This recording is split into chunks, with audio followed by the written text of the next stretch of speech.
Mnohí z nás si spomínajú na svoje detské časy spojené s fajčením, kedy rodina, známi, okolie fajčilo aj v interiéroch a priestoroch, kde boli deti. Ako si na to ako deti spomínate vy?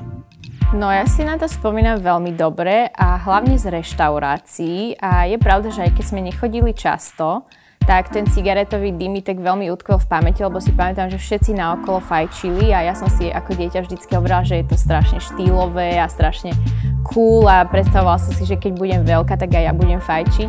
Ale je pravda, že ten cigaretový dym mi vadí doteraz a mám také negatívne spomienky na to skôr. Spomínam si na to hlavne tak, že keď boli napríklad rodinné oslavy, tak väčšina dospelých z rodiny tam fajčilo. A ten dym bol vlastne všade, my ako deti sme tam pobehovali a dosť pasívne sme to prijímali a nikto to z tých dospelých neriešil, že to môže byť nejako škodlivé. Ako si na toto obdobie spomínate vy? U nás doma sa fajčilo, všade sa fajčilo na návštevách, takže to detstvo mám výrazne späté s cigaretovým dymom. A napríklad, keď sme aj tých dospelákov nevideli fajčiť ako učiteľ v škole, tak cítiť to z nich bolo stále. Takže môžem povedať, že detstvo vo mne výrazne evokuje cigaretový dym. Pravdu povediac, ja som skúšal fajčiť myslím, že to bolo v 5. triede. No ale potom som prestal.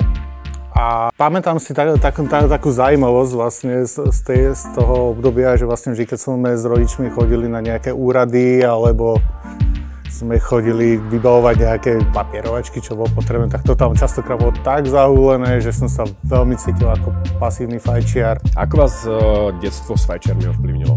No mňa ovplyvnilo dosť asi tým teda, že ja nefajčím a ten cigaretový dym mi doteraz veľmi vadí a nevadí mi ako by samotný len ten dym, ale tak celkovo ako je cítiť ten smrad z toho človeka, z tých cigariet potom.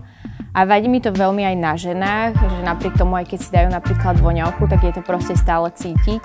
A vadí to mne ako žene a viem, že to vadí aj mužom, keď teda žena takto smrdí od cigariet, čiže ja sa tomu snažím vyhýbať, lebo je to proste nepriťažlivé. Som nefajčiar, cigaretový dym mi veľmi vadí. A hlavne, čo sa mi páči, že sa mi rodičov podarilo presvedčiť na menej škodlivé alternatívy, čiže bezdymové cigarety. Mali na vás tieto skúsenosti, alebo teda okolnosti z detstva aj nejaký vplyv teraz v dospelosti? No našťastie mne sa podarilo prestať a už to netrvá, už nemám s tým vôbec nejaký problém.